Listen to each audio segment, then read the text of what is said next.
Selamat pagi, program Kaltim Headline edisi pagi hari ini akan menyajikan informasi seputar Kalimantan Timur dan sekitarnya bersama saya, Rosmi Rahma. Berikut rangkuman Kaltim Headline pagi hari ini.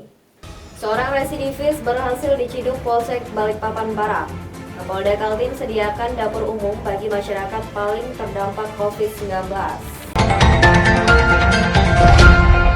Kita awali Kaltim Headline pagi kali ini. Andi Herman, seorang residivis berhasil diciduk Polsek Balikpapan Barat. Tersangka diketahui berhasil menggasak handphone korbannya di 2 TKP berbeda. Berikut informasinya. Andi Herman, 35 tahun yang merupakan seorang residivis dan baru 6 hari lepas dari penjara kembali diciduk oleh jajaran Polsek Balikpapan Selatan. Tersangka kembali melakukan tindak pidana pencurian. Selama 6 hari bebas dari rutan Balikpapan, tersangka melakukan pencurian di 2 TKP berbeda. Tersangka dikenal nekat saat melakukan aksi pencurian. Tersangka nekat mengambil handphone di salah satu indekos dan rumah sakit bersalin. Andi Herman ini memang dia seorang residivis ya, kejahatan.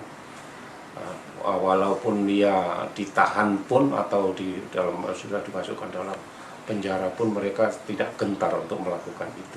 Karena apa? Terbukti dia setelah menjalani hukuman masih juga melakukan kejahatan lagi.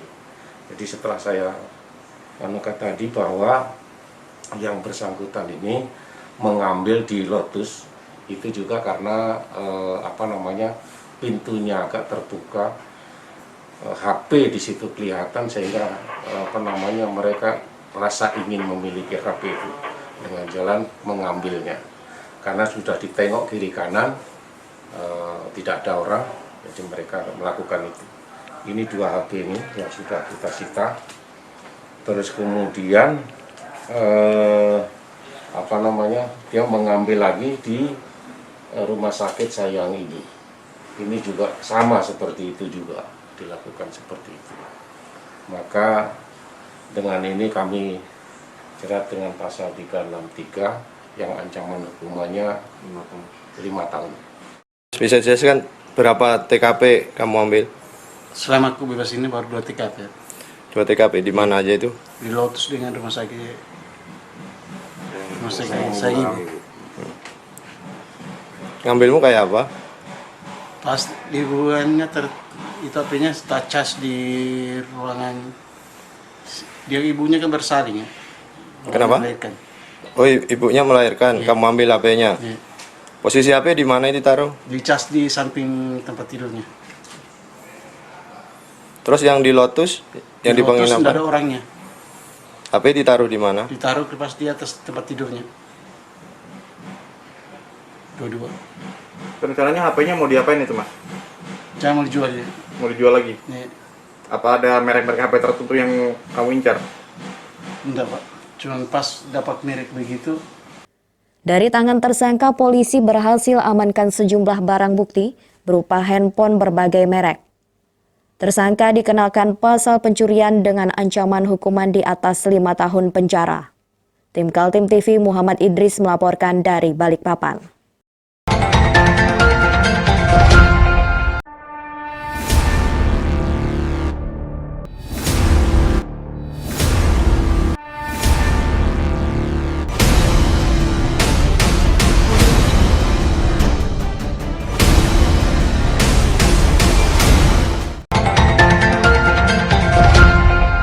Informasi selanjutnya, penyebaran COVID-19 yang kian masif serta pemberlakuan pengetatan sosial di wilayah Kaltim membuat Kapolda Kaltim sediakan dapur umum bagi masyarakat yang rencananya akan tersebar di sejumlah titik di Kaltim. Berikut informasinya.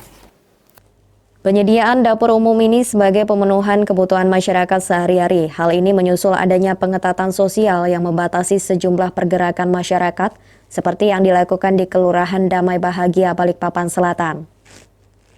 Sebanyak 600 nasi bungkus dibagikan ke masyarakat secara gratis pada Selasa siang. Nasi bungkus ini langsung dimasak oleh koki dari Brimob Polda Kaltim. Hal ini akan terus berlanjut dan dalam sehari akan dilakukan 2 kali pembagian. Masyarakat hanya perlu mendatangi dapur umum yang tersedia. Untuk saat ini baru dilaksanakan di Kelurahan Damai Balikpapan Selatan. Warga pun merasa terbantu dengan adanya dapur umum ini seperti yang dirasakan salah satu warga RT 40 Kelurahan Damai, Andi Maulida. Berharap kegiatan seperti ini dapat dilakukan setiap hari.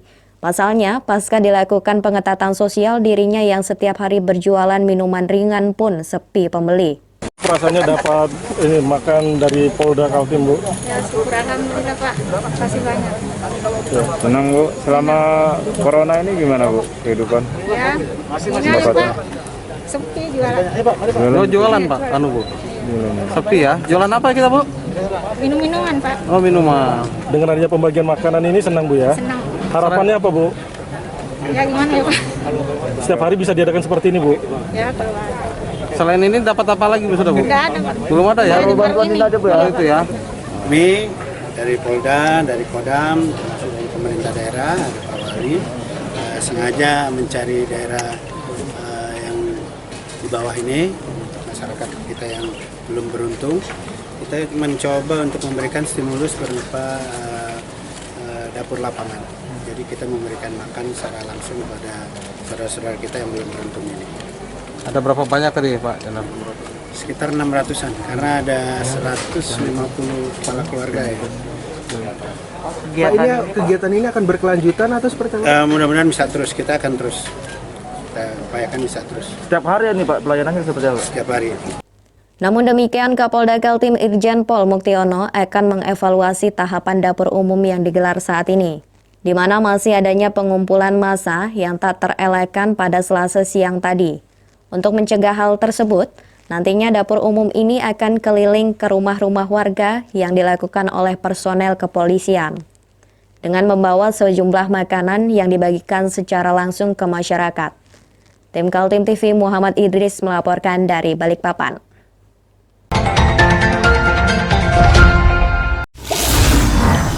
Saya Sutomo Jabir, anggota DPRD Provinsi Kalimantan Timur, fraksi PKB, menghimbau kepada seluruh masyarakat Kaltim.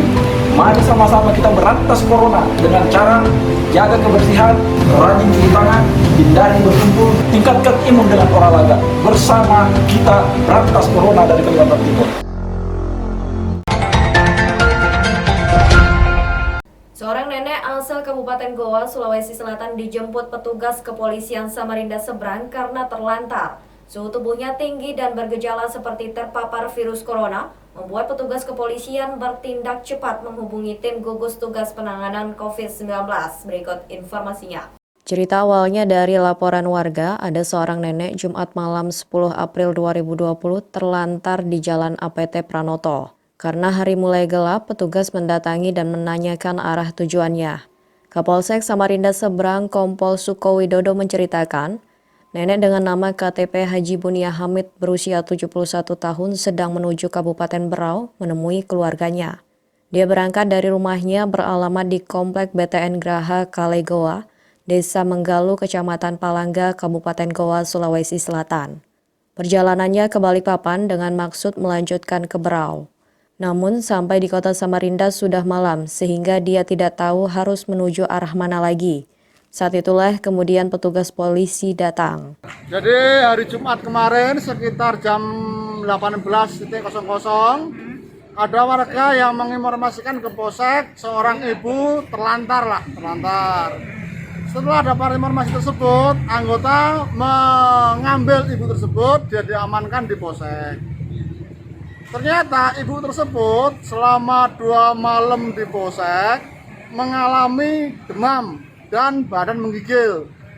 Setelah kita tanyain dari perjalanan dari mana dan KTP diketemukanlah ibu tersebut ternyata dari Goa, Sulawesi Selatan. Melihat kondisi demam tinggi itu, petugas kepolisian menghubungi tim gugus tugas penanganan COVID-19 melalui call center 112. Sampai akhirnya petugas dari tim gugus tugas dan BPBD atau Badan Penanggulangan Bencana Daerah datang. Nenek itu kemudian dilarikan ke RSUD IA Muiz untuk dirawat. Sejauh itu belum diketahui apakah nenek ini tertular virus corona atau tidak. Ibu tersebut dibawa ke rumah sakit oleh tim gugus depan dan di sekitar Polsek dilakukan penyemprotan oleh BPBD. Tim Kaltim TV melaporkan.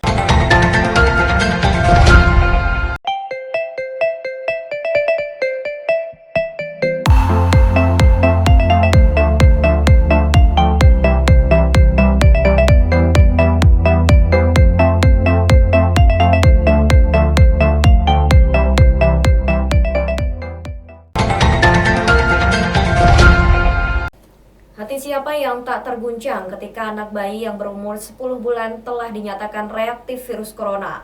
Hal itu dialami seorang warga di Kutai Timur karena hasil rapid test menunjukkan anaknya terindikasi tertular COVID-19. Berikut informasinya. Update COVID-19 di Kalimantan Timur per hari Selasa 14 April 2020 terjadi penambahan 7 kasus PDP pasien dalam pengawasan. Salah satunya adalah seorang bayi berusia 10 bulan di Kutai Timur. Menurut PLT Kepala Dinas Kesehatan Kaltim, Andi Muhammad Ishak, dalam telekonferensi dengan wartawan, bayi yang kini ditetapkan berstatus PDP itu menjalani isolasi mandiri bersama orang tuanya. Dari tracing yang dilakukan tim gugus tugas penanganan COVID-19 diketahui, bayi itu punya kontak erat dengan pasien PDP klaster Goa, Sulawesi Selatan. Ya, informasi yang kami dapat, yang bersangkutan memang tidak ada gejala. Kalau sesuai dengan protokol ya seperti itu, kalau ada gejala memang bisa dilakukan isolasi di rumah. Tapi memang dari hasil rapid testnya yang menunjukkan dia reaktif terhadap COVID. Nah, artinya begini, yang penting adalah bagaimana kita senantiasa menjaga menjaga jarak. Nah, namanya 10 bulan ini kan tidak mungkin bisa dipisahkan dari karena itu bagi orang tua dalam hal ini memang harus betul-betul menjaga, terutama menggunakan masker, ya, kemudian juga tetap senantiasa sering cuci tangan dengan sabun yang air mengalir.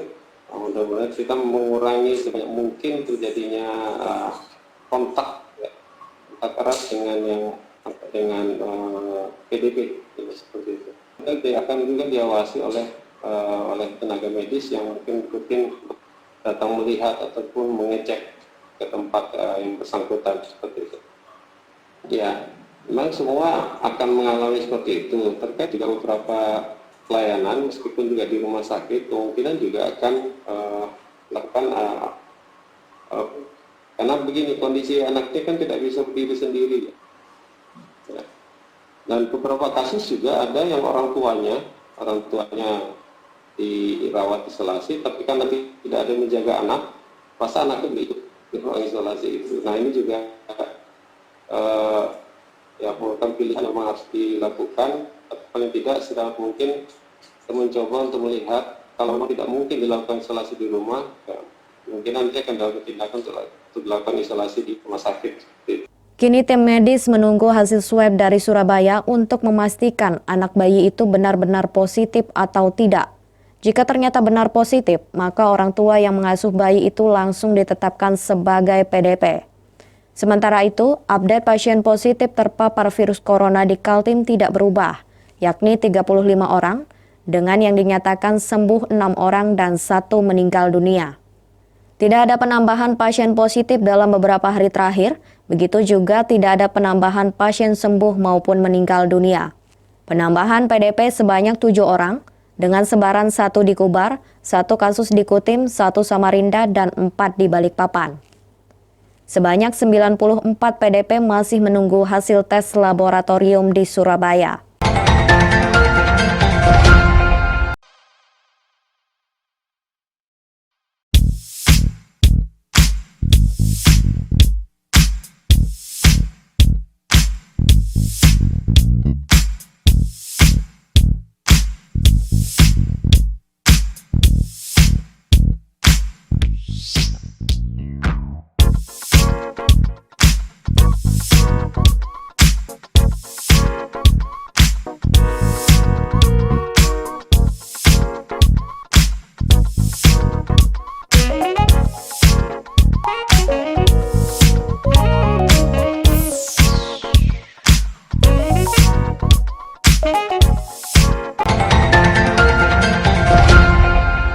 Setelah menyetujui anggaran refocusing penanganan COVID-19 sebesar 388,5 miliar, bantuan untuk warga terdampak segera disalurkan.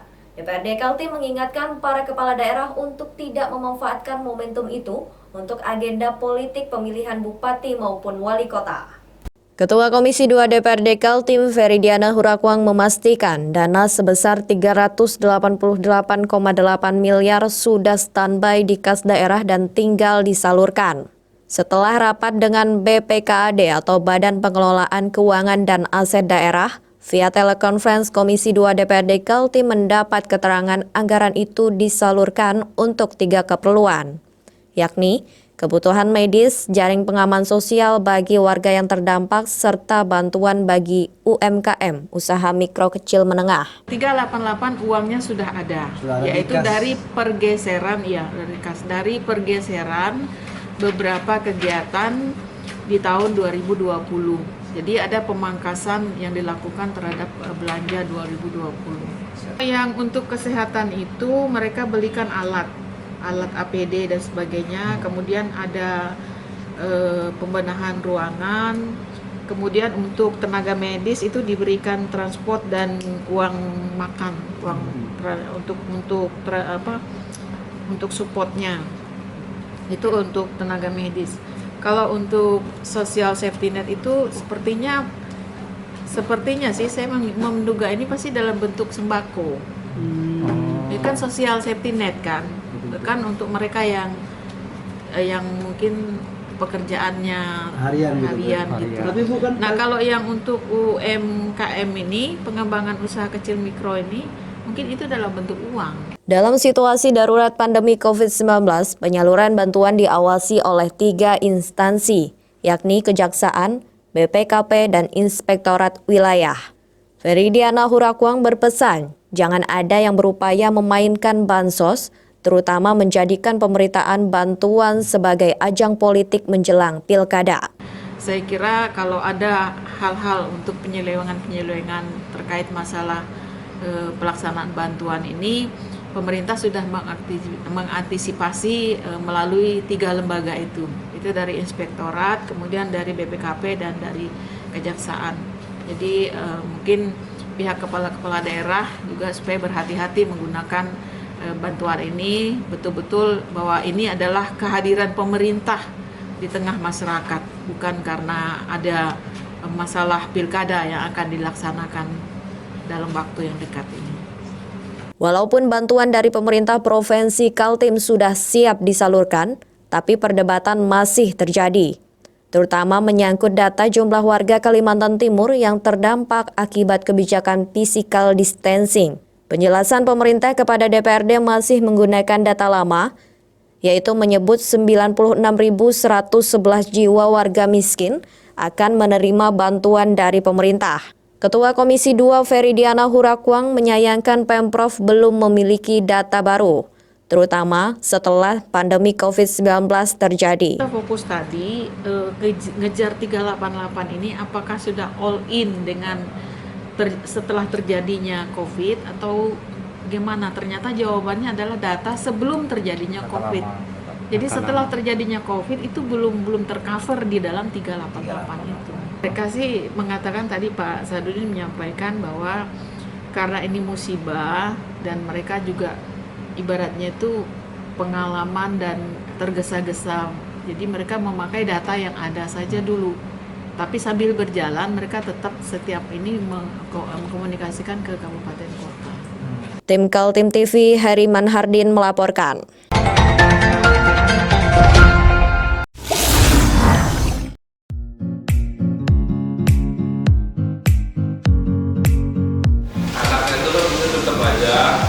Cara mudah beriklan digital di Kaltim TV.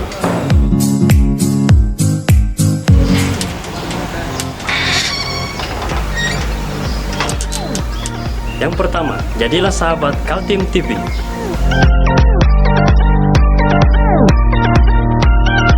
Dengan Rp1 juta, para sahabat mendapat 20 kali tayang di slot berita kamu.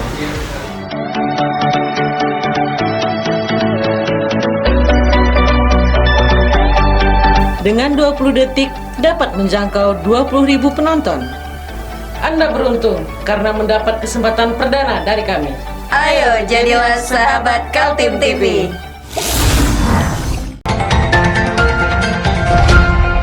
Kita beralih ke informasi selanjutnya. Tidak ada opsi lain menghadapi pandemi virus corona. Pemerintah pusat meminta semua kepala daerah menyesuaikan APBD murni tahun 2020.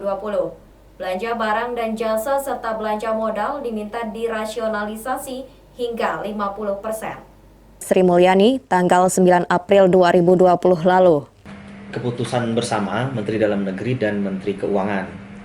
Nah, artinya terkait dengan percepatan penyesuaian anggaran pendapatan belanja daerah tahun 2020 dalam rangka penanganan COVID-19 serta pengamanan daya beli masyarakat dan perekonomian nasional. Nah, di sini isinya itu refocusingnya itu maksudnya secara keseluruhan batang tubuh APBD tahun 2020 ini artinya akan disesuaikan begitu sebelum memasuki ke perubahan. Menurutnya, pemerintah provinsi dan juga pemerintah kabupaten dan kota diberi waktu selama 2 minggu untuk menyesuaikan APBD murni masing-masing. Petunjuk dari dua kementerian itu dengan tegas menyebutkan penyesuaian dilakukan dengan melakukan rasionalisasi sebesar 50%. Rasionalisasi 50% pada belanja barang dan jasa serta belanja modal. Belanja barang dan jasa ada 15 item yang disebut diantaranya perjalanan dinas, pengadaan cetakan, sosialisasi, workshop, dan bimbingan teknis dan sebagainya. Sementara untuk belanja modal, diantaranya pengadaan kendaraan, renovasi bangunan, pengadaan mesin, tanah, sampai pembangunan gedung baru yang bisa ditunda. Refocusing kemarin, ya kan, itu kan kemarin baru sifatnya parsial. Karena diperkirakan menurut pemerintah bahwa kita nanti akan mengalami penurunan pendapatan, itu sekitar 3 triliun begitu. Kalau ditambah dengan penanganan COVID ya sekitar 3,4 atau sampai 3,5 triliun begitu. Nah, sehingga dengan adanya keputusan bersama ini ya artinya pemerintah harus membahas lagi ya kan nanti bersama dengan DPR secara keseluruhan begitu di percepatan penyesuaian di anggaran 2020 begitu. Nah, artinya ya harus kerja cepat lagi nih untuk secara keseluruhan. Jadi tidak parsial yang penanganan COVID-19 sendiri, kemudian yang kita pendapatan berkurang sendiri gitu, tetapi ini sudah jadi satu kesatuan begitu. Menurut saya. Sebelumnya DPRD bersama Pemprov Kaltim telah menyetujui adanya dana refocusing sebesar 388,8 miliar rupiah. Dana itu untuk menangani virus corona, baik tindakan medis sampai memberikan bantuan kepada masyarakat yang terdampak. Tim Kaltim TV.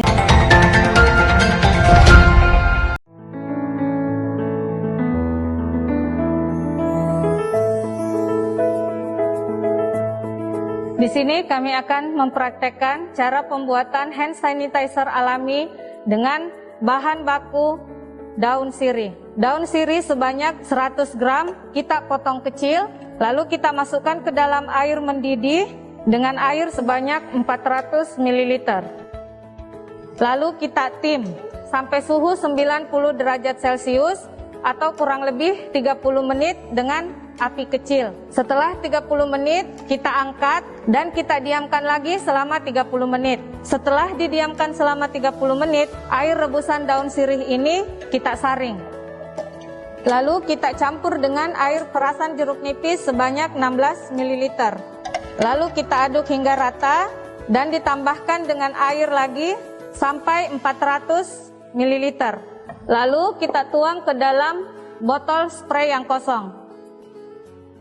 Berdasarkan hasil penelitian, 15% air daun sirih ini mengandung 70% etanol yang mampu berfungsi sebagai antiseptik yang membunuh bakteri, virus, dan mikroba.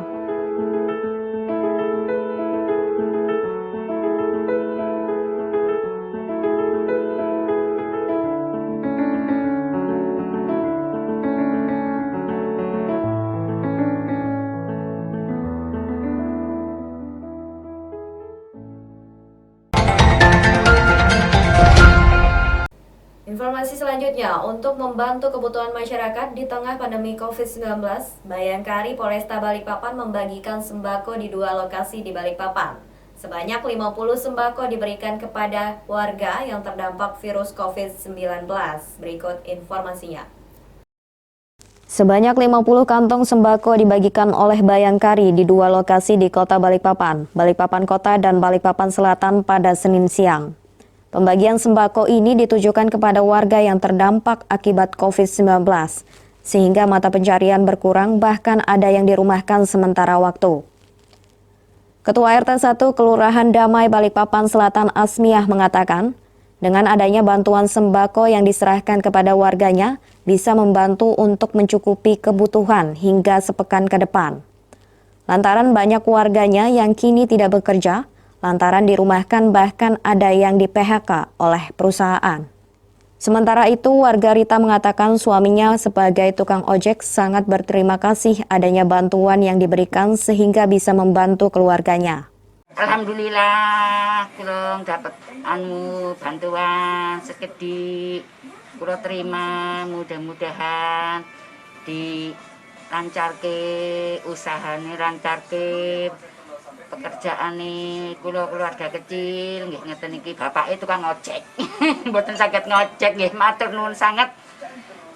Alhamdulillah sekali karena sudah dapat bantuan dari Kapolres dan ini sangat membantu untuk warga kami terutama yang saat ini mata pencahariannya untuk sementara dihentikan, ada yang dirumahkan bahkan ada yang di PHK.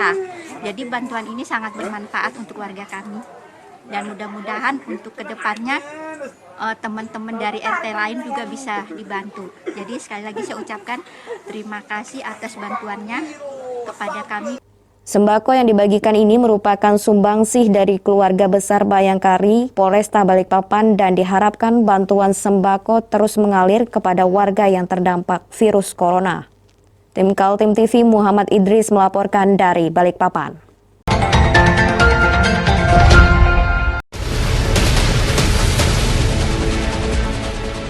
Mari kita memerangi virus corona dengan mematuhi imbauan pemerintah. Stay at home.